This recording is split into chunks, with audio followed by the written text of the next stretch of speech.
Hello, everyone, and welcome to another edition of the Angel of Words podcast, where your stories are heard. I am your host, Angel of Words, and before we get started, don't forget to click on that notification bell on YouTube. Like, follow, share, subscribe, comment, help us out here, baby. You know, help us with the movement if you can. You could also view us on Spotify and follow us on Spotify as well. So don't forget, hop on there if you can. We're available on all podcast platforms.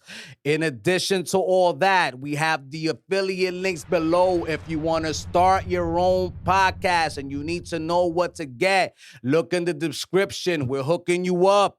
All right. That's what we're doing for the family out here of Angel of Words. So don't forget to look in the description for all that information. And if you need to reach out to me, you could do so at Angel of Words, ENT. Also, don't forget to visit the website. You got the merch on there. Again, it is www.aowent.com. All right. Now, on deck on the Angel of Words podcast, we have a special treat for you for Mental Health Awareness Month. We have the CEO of the Arizona Trauma Institute, Dr. Robert Rhoton. Hello, Dr. Robert Rhoton. Thank you for joining us today on the Angel of Words podcast. It's a pleasure to have you. Thank you for inviting me. I'm looking forward to it. You're a rock star, man, especially to our sponsor, Attitude on 10. Spoke very highly of you. She's a part of the reason why, this interview happened. So, Doc, I want to get straight into it. You know, what motivated you to create the Arizona Trauma Institute? Frustration. Okay. Interesting. What I found is that I'd spent most of my career developing a skill set to work with trauma, and I was frustrated that people were being underserved because most of the clinicians that I was associating with didn't have the comprehension of what was really going on. And so I basically formed the Institute to provide information to clinicians so that they could provide better care. And so that was really a move out of frustration and a lack of an understanding of the science related to trauma that kind of drove the initial kind of organization. What made you want to choose Arizona? I lived here. Okay. My family's been in Arizona for a couple of generations. So, okay. This is where I was. This is where I like to work. This is where I like to live. So I started it here, but it's not limited to Arizona. We have people that have taken our courses in over 140 different countries. We have affiliates, which are people that train our materials in their country, in Peru, Scotland, Saudi Arabia, Pakistan, India, and Singapore. And we are developing affiliates in Hong Kong, Vietnam, Malaysia, Turkey, and in Iran. Wow, that's great. Now, doctor, you mentioned you had a couple, you started because of frustration. You had some qualms. So my thing is, this is my question. What's one thing you wish you'd known when you started your career in therapy? That most of what I was being taught in school wasn't going to help me with clients. Wow. Well, you have to understand that college programs for counselors are designed to help those students pass state licensure exams. And state licensure exams don't care if you're a skilled clinician, if you can help create transformation or healing in people's lives. It is kind of like the driver's license version of mental health. You take the right classes, you do the behind the wheel or your internship and pass the test, and now you can go out and drive. Unfortunately, no one thinks a new driver is a very good driver. And Definitely not. the public system, the one that provides care for the most challenging cases, is overpopulated by these brand new therapists that can't possibly serve their clientele well. And so, to me, that's a reason to take some action. So do you feel there's a flow in how trauma therapy is offered in a clinical setting, or you would disagree with that? Tell me what you mean by a flow. Like there's like everybody gets treated essentially the same. Absolutely not. Okay. Because everybody's experience, trauma is really, can be thought of in three different ways. You have an acute trauma, which is an event of some kind. You have chronic trauma, which is repeated traumatic experiences. And then you have complex trauma, which is when your entire nervous system is being compromised because you are way over your threshold of tolerance and coping. So most of the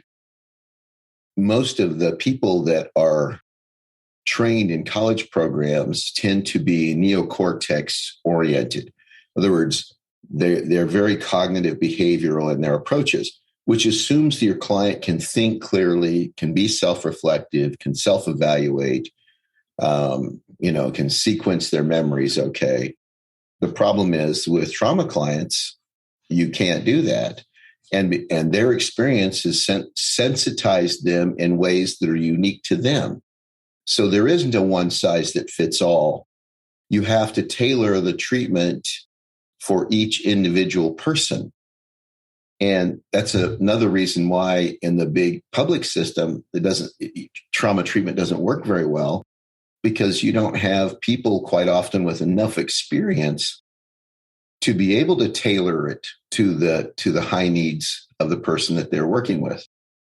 So what we focused on for a number of years was developing a process. And because if you read kind of the research around, the science of this stuff, what you realize is that the process of treatment is actually more important than which model of treatment you use. And if you've got a good process, that process is always influenced by the interaction you have with the client and the needs of the client and the sensitivities of the client. It's just unique in every single case. And to treat it any other way really minimizes and disrespects your client. Now, doctor, I see a public therapist. I feel like they've helped me in some ways, but I get told sometimes I have to relive my trauma. Like that seems to be a technique. I'm not too hip, obviously of that. This is not my field, but I feel like I get made to do that. And sometimes I feel like that doesn't help me. Like, what do you say to people that practice those kind of things? I usually try to discourage them from that. Okay. Because what they do quite often, it isn't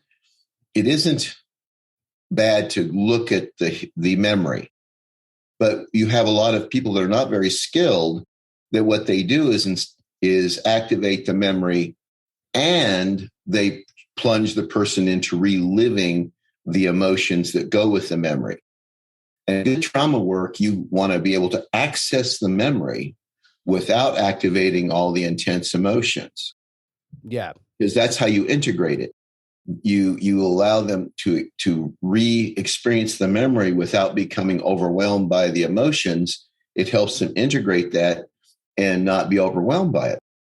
But way too many therapists don't know how to do that, and they end up accidentally triggering an amygdala episode, which is the primitive defense system, in their efforts to go through the memory. I find, most of the cases that if I'm looking at working with a family around trauma, we don't ever go back and relive, or very rarely to go back through the incident, because they usually don't need any help recalling what happened.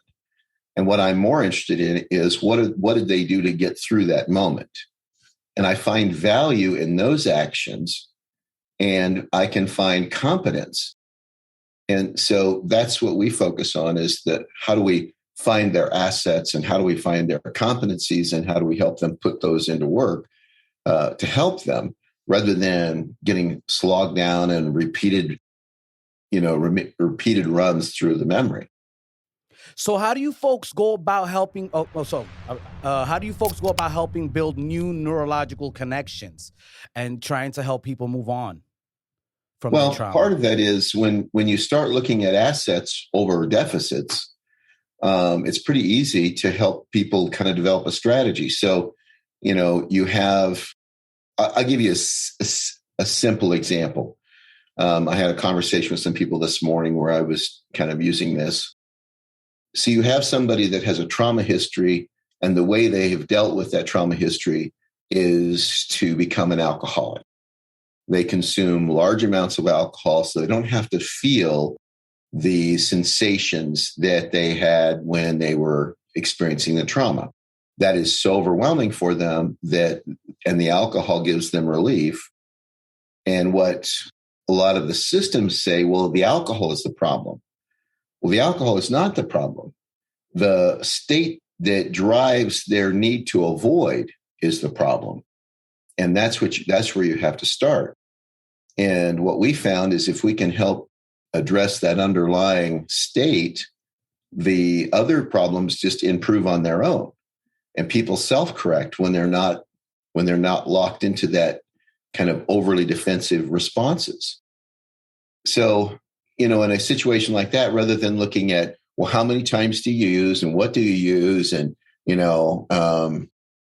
how long can you go before you have to use, which are the typical psychiatric based questions you get in a substance abuse trauma kind of treatment process.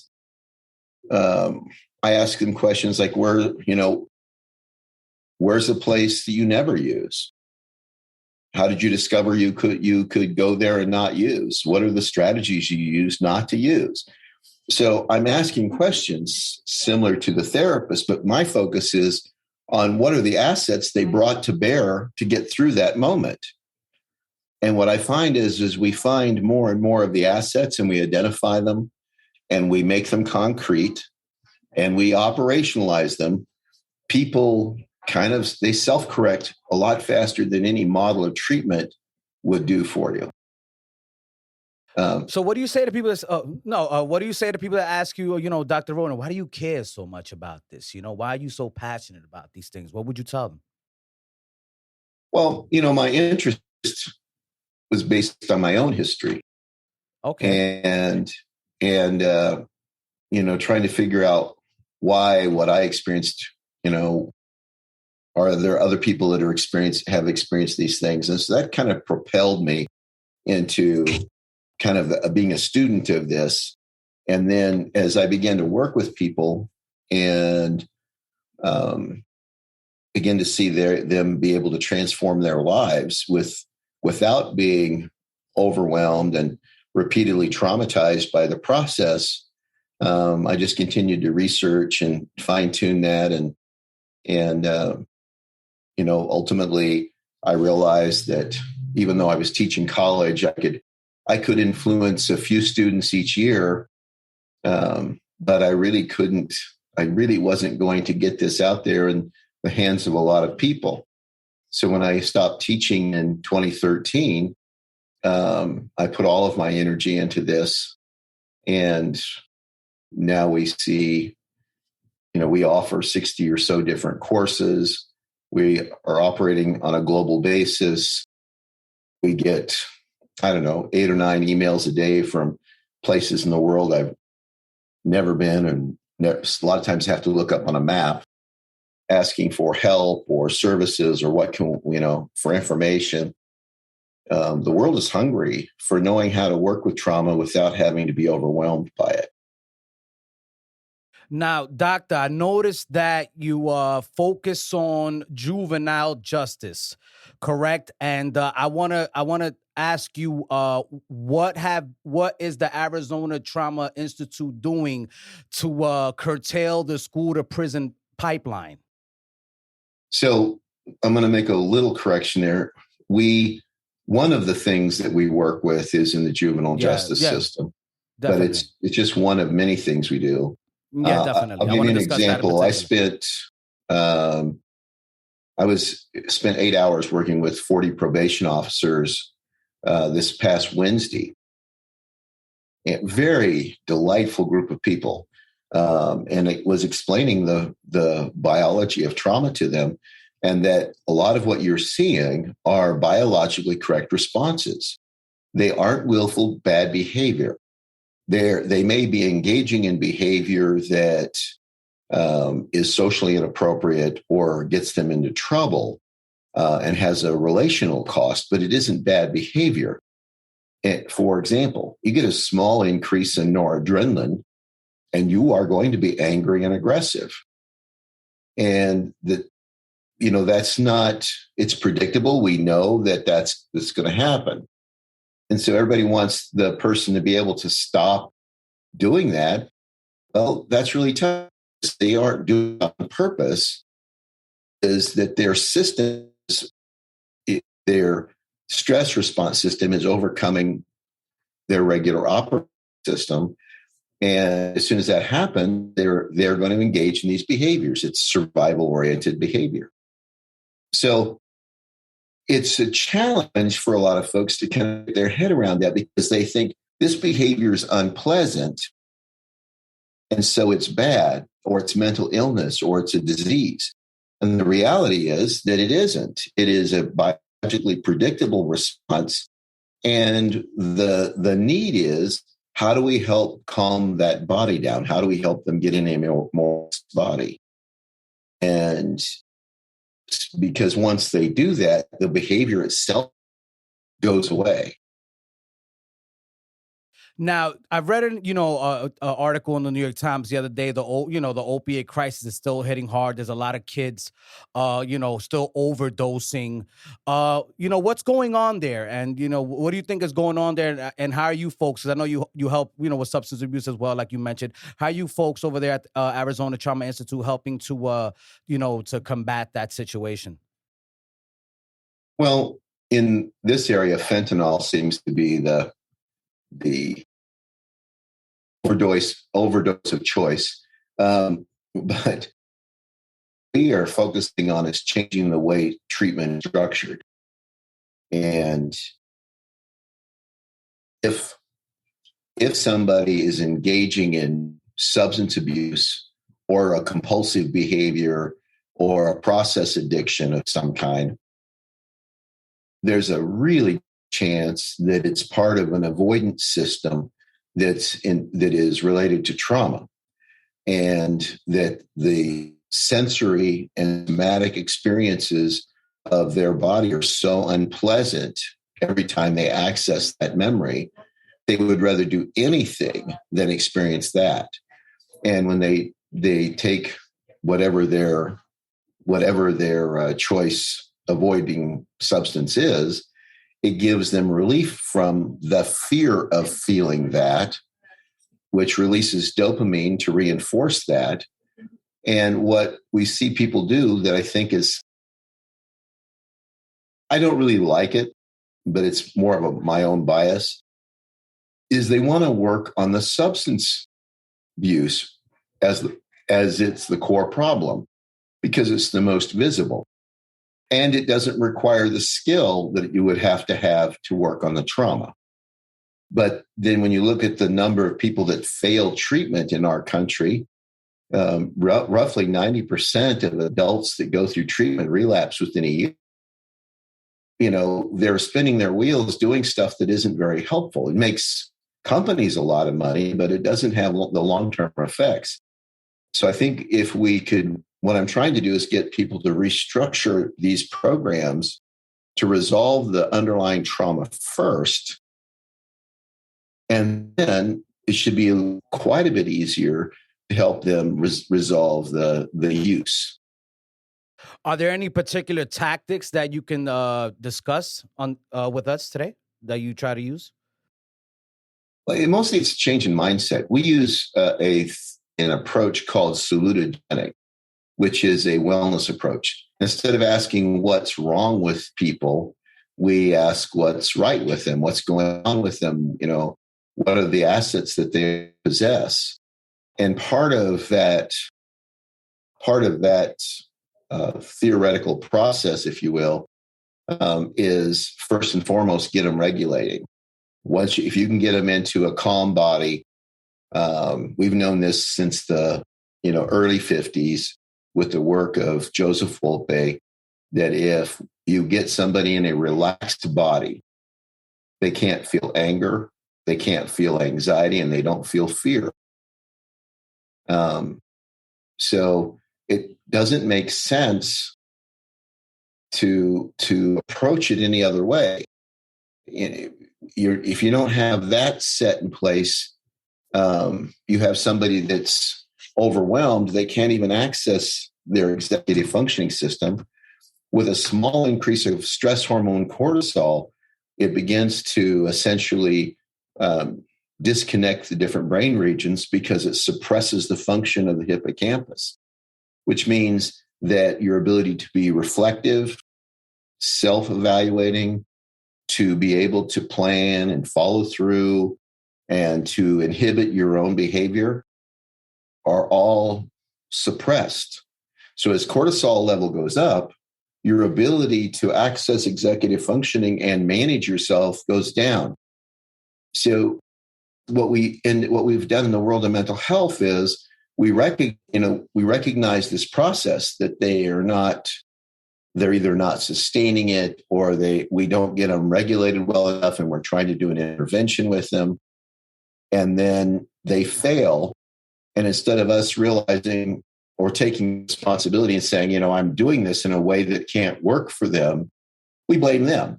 Well, they're just an addict, or they have a mental health issue, and that it's terribly stigmatizing, and it really is reflective of a system of care's narcissistic ego protection. We're not going to own the fact that we don't know what to do. We're going to blame them for failing. And so I really would like to see that system impacted. I would like to see the entire mental health system be rebuilt. I think it grossly underserves people. Now, Doctor, next month is LGBTQ month, and I noticed on the website, you're doing work, with that community as well. Are there any common traumas that you see within the LGBTQ community, and how do you help them deal with the particular traumas that they face and the unique traumas that they face? I think the most common one that most of them face is the trauma of the threat of losing a connection to their primary family or parents. It's not always, in fact, quite often it's not realized, but the fear that it might can really overwhelm some of these folks, particularly when you're dealing with relatively young adolescents that don't have a lot of life experience. They have these feelings and attitudes that are not the norm of their family. There's a tremendous amount of fear that if I am this way, I'm going to be rejected. Whether that's reality or not, the fear really tears some of these kids up. And then there's plenty of stories out there where they have been open about what's going on with them and been kind of crushed by their families. And the loss of that and the fear of loss of that primary connection is one of the most destructive things anybody can experience. Wow.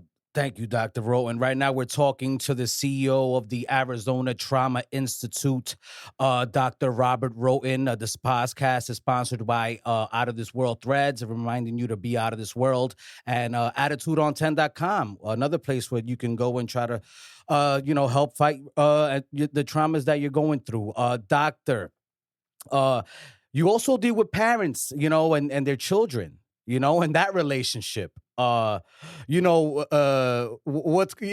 there's so much to unravel, but could you talk a little bit about that work that you're doing over there at Arizona Trauma Institute? Because I know that, I mean, that's really important to me. I feel Mhm. like a healthy relationship with your parents really sets a good foundation for a healthy relationship with society. You're right. It does.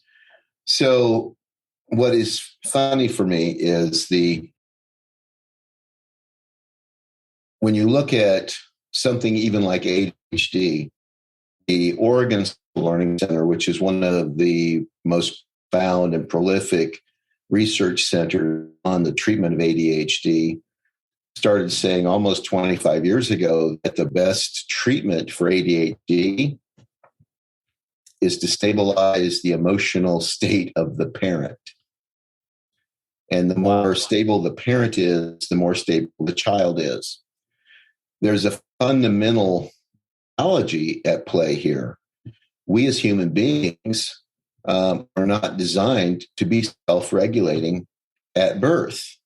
At best, that should start to emerge to be consistently where we can regulate ourselves without a caregiver or some adult, usually is in the early to mid-teens. So prior to that, the child's entire response system is set up to respond to the environment. Not what people say, but what they're experiencing at a somatic level by being in this environment. And we have a lot of parents that are highly invested in their child being the problem because they don't want to look at themselves. They're terrified you're going to point a finger at them, and that they don't want to be blamed for the problems their kids are having. But most of the family trauma treatment that is out there comes to fruition because kids' failure in school. But if the kid's nervous system is jacked up all the time at home, it takes a number of hours for your body to metabolize all of those hormones that have got you in stress. And if you go from a stressed home environment or a stressed neighborhood environment or both, and you go into a school, and because of your experiences, you don't trust adults, and authority figures are often perceived as threatening, and you're in a classroom with 30 other kids, half of which are having a similar background to, it's a recipe for disaster because the teacher is often not well regulating, and a child they kind of bring forth their dysregulation, and now they're in trouble. And teachers usually try to use shame, and they're very punitive and they're very aggressive, which just charges it up. So let me give you a metaphor. For good learning to happen, you have to have access to the executive functioning system. Let's call that Bruce Banner brain. Okay, I love Bruce Banner. I'm a big Hulk fan. And the survival system that's defensive in nature we could think of that as the Hulk system. So you have a kid coming in because of what they've experienced at home, and it's going to take several hours for their body to calm down. And you want to immediately have control of this child who is in Hulk mode. And when the child doesn't behave, you want them to, you, the teacher, get in Hulk mode.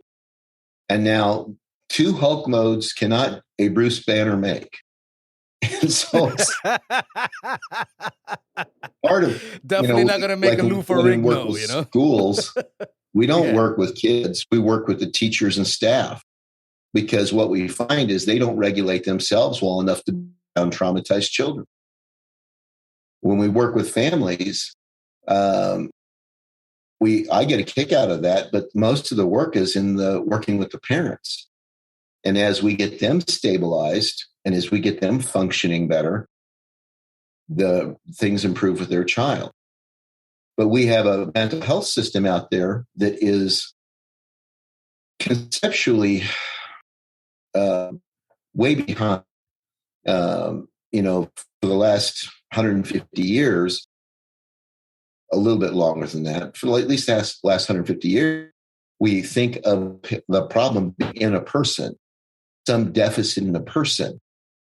If you've got depression, it's because there's something going on in here that you have control of, or that is some deficit or some tendency of yours. The reality is, if you are under stress on a pretty regular basis and your body's overwhelmed and you're getting high levels of noradrenaline and cortisol, there's a good chance that you're using called mitigating strategies, which is avoidance, and you're shutting down or you're aggressive. What we're doing is blaming children for biologically correct responses. Wow. Now, you also teach something called non-egoist model of treatment. Could you explain that to us, sir, if you don't mind? Sure. A non-egoic model is another way of kind of thinking about a salutogenic approach. Basically, a non-egoic model is a model that requires therapists' ego to be out of the picture. And be able to connect with somebody on a tuned level. And so it's hard. New therapists are going to struggle with that simply because they don't know what the hell they're doing yet. And they're busy up here wondering, does my client like this? Is my supervisor going to like this? Is this the right thing? Is there another thing I should be doing? Their brain is so busy, they're not really with the client. And they're afraid to admit that they don't know something. And so they will sometimes shine clients on. But when you let go of that ego, you can connect with your clients in a much deeper level. And the other piece that taking your ego out of it does is give you the freedom to deal with this person without seeing everything they do reflect on you. A lot of the egoic, let's be honest. The term resistance grew out of the psychoanalytic perspective. The psychoanalytic perspective was, I think this is what's wrong with you, and until you agree with me, you're resistant. And so it's a very top-down, very authoritarian, very I'm the expert to do what the hell I say kind of mindset, which can't work well with Trump. So, we're always advocating for changes in the way, like I said, the way education is done, the way mental health services are provided. It has to change. We have too much science. Right now, the typical mental health provider, the science that they're using is 35 years behind the current science. Wow. And we have a lot of people that are in the mental health world that really don't like reading research. And they're waiting for somebody else to tell them what they should do. And that's also a recipe for poor service. No. You wouldn't, so I'll get off that soapbox. For more, you visit the website, ArizonaTraumaInstitute.com. Is that what it is? Yeah, pretty much. Right. Well, I also want to ask you about energy work. And do you work with energy at the Arizona Trauma Institute? Do you implement energy work with some of your teachings? I don't personally, but we do. Because of the fact that you're dealing with a body, you're dealing with an energy system. And so, there is just a tremendous amount you can do with a different sets of those. And really that we're really owe it to computer science that we have a better understanding of energy work. because prior to roughly 2000, we thought people's brains, once they were formed, were fixed. And it's only been since we've had more sophisticated methods of understanding the body that we realized you continue to build neural pathways your whole life, which is actually kind of a more hopeful space. I can change no matter how old I am. It doesn't mean it's easy, but I can do it. So that's good. But I really like some of the energy work. Okay. Some of it gets a little bit out there on the edges of, being kind of a spiritualism, which I'm not really opposed to, but I like something that's got science-based. And a lot of the energy work has a good science base to it. But a lot of what I see practitioners do is kind of woo-woo stuff that is just an incredibly loose interpretation of the science.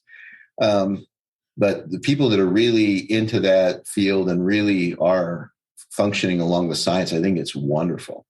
It can really, really help folks. We also promote functional medicine because we work with naturopathic doctors as part of our staff. And, so it's not only you can change the energy of the body by, sleep and more nutrition and making sure that you're stretching properly. I mean, there's so many things that can be influenced by that. A lot of the serotonin that has to do with mood is affected by what goes on in your gut. And what goes on in your gut is often affected by what you consume. It's when you start focusing on trauma as being a physiological response, it just opens up so many doors. You can do somatic work, you can do energy work, you can do cognitive work, it just is, but you're basing it on a science that we actually can test and prove instead of a philosophy like the early days of, like the psychoanalytic era. Well, Dr. Rhoton, we've reached a point in the podcast where it's time to play 5 Words with Angel. Oh, boy. Well, Dr. Rhoton, 5 Words with Angel, I'm going to give you a word or a phrase, and you're just going to give me the first thought that comes to your mind. It's basically all based on what we spoke about today, except for this one curveball. The first word is, I read on the website that you may have been to this place, Canada. What do you think about when you think about Canada?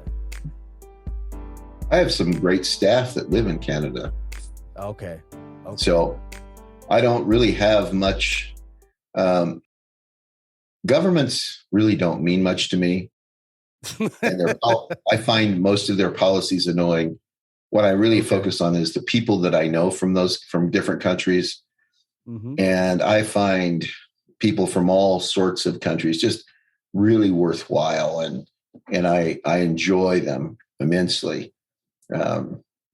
Governments do what governments do. And part of I think the goal of government is to annoy its populace as much as possible.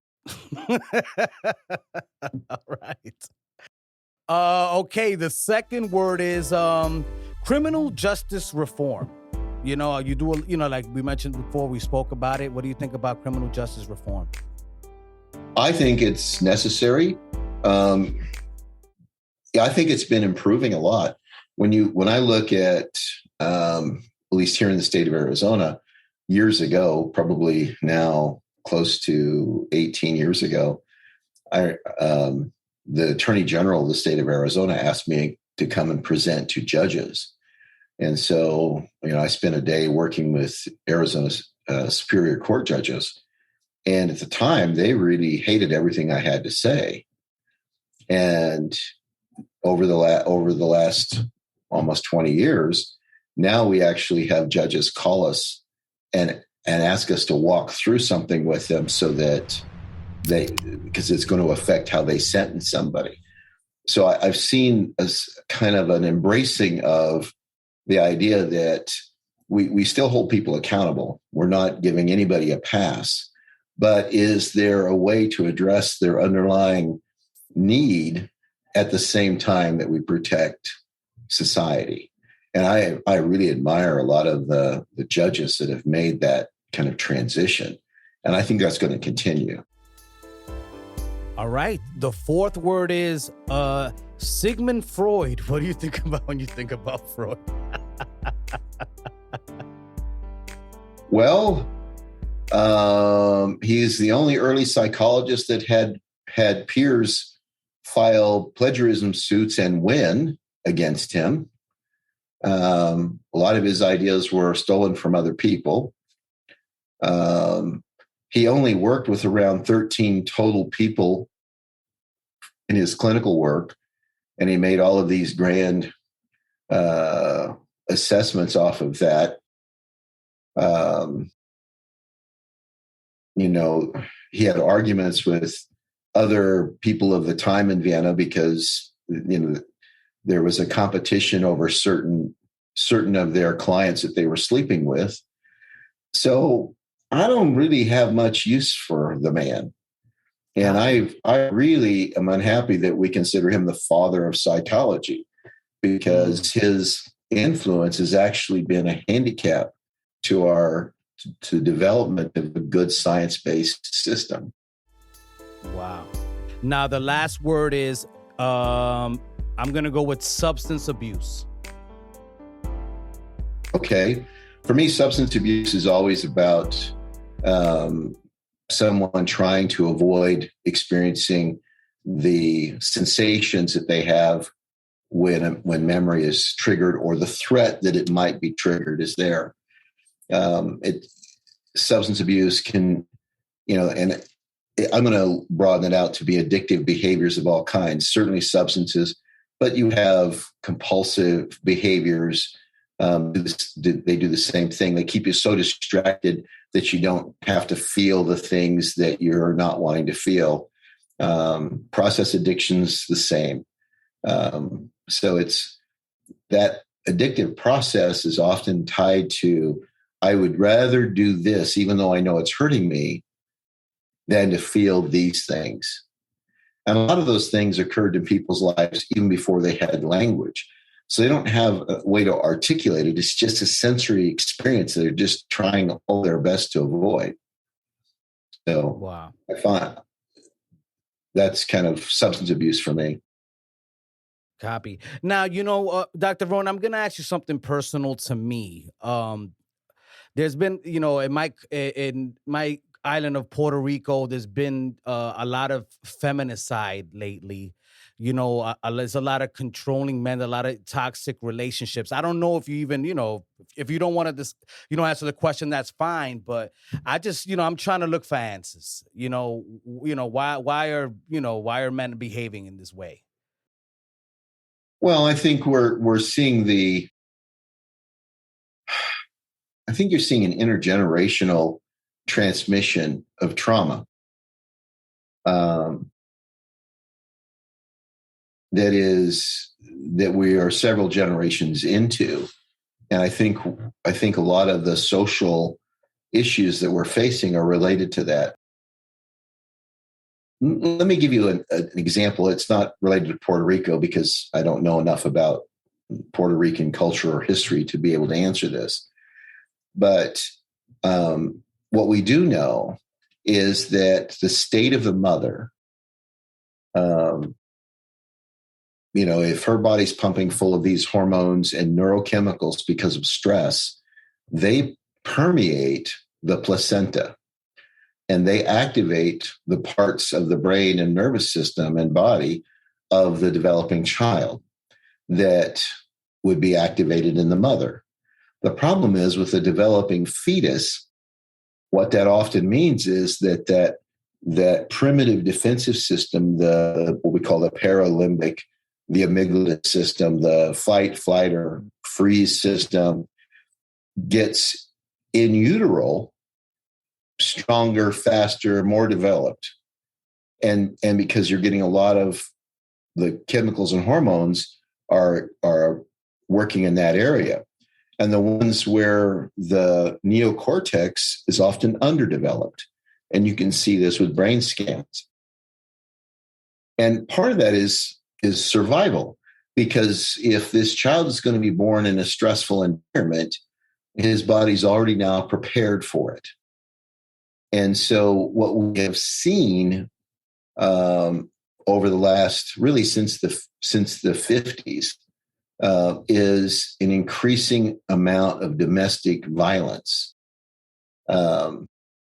Because I think, and it has a large aspect of it is we have a lot of people that have been born and are being born that have overdeveloped reactive systems, and their body naturally is pumping high levels of cortisol into their system, high levels of noradrenaline, and they're highly aggressive and they're very violent.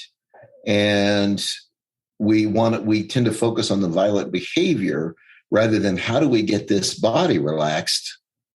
And so I think a lot of the programming out there that, like the anger management or the peace programs, are often ineffectual because they're addressing the consequence rather than the underlying cause. We now have lots of studies, really since the Human Genome Project was done, where we realized too, people can have symptoms of trauma in their life that are based not on what happened to them or what happened to their parents, but what happened to their grandparents. Like epigenetics, kind of, is that? There is a cellular memory that is passed down to some extent, and a lot of those changes, become inheritable traits. And so I think a lot of what we're dealing with, particularly in a violent society, is we have a society that's a lot more stress provoking, and we have a lot more people prepared biologically to react negatively and really inappropriately, but it's their way their system has been built. And with some of these folks, we're into 3 generations or so of they were born into an environment that was stressful, and they had children that were born into an environment that was stressful, and so on. And you can just see the exacerbated intensity as you move from generation to generation. Wow, that actually makes a lot of sense. Thank you so much. I appreciate you being so candid with me on that one. Now, you wrote a book, correct?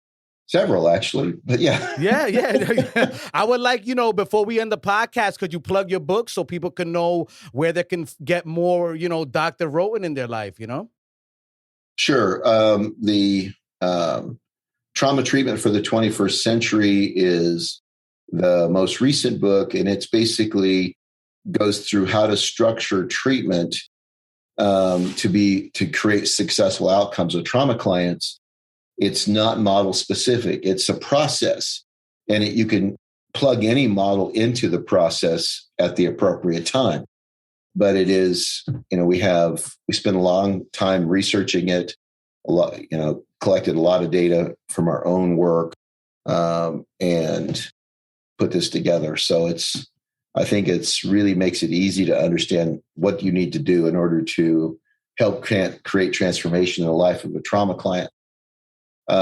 Also have one out there that is for the general public, which is available on Amazon. They're both available on Amazon, but this one's Transformative Care, second edition. And it's basically designed for everybody that's not clinicians.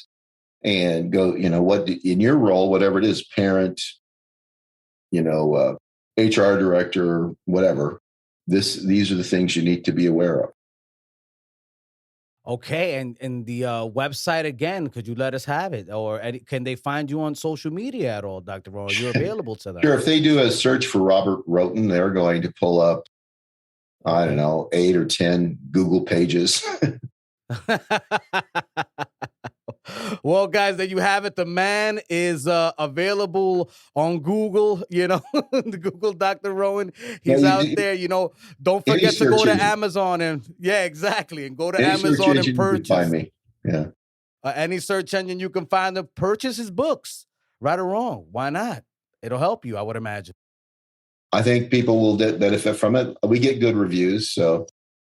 All right, cool. I'll leave them myself once I finish my copy, for sure. Well, Doctor, thank you so much for joining us. Everyone, that was Dr. Robert Rhoton, CEO of the Arizona Trauma Institute.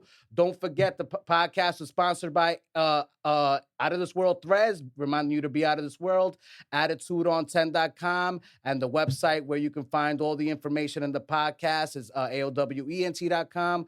Go to our YouTube channel and all the social medias at Angel of Words ENT. Thank you for tuning in, everyone. We'll talk to you later.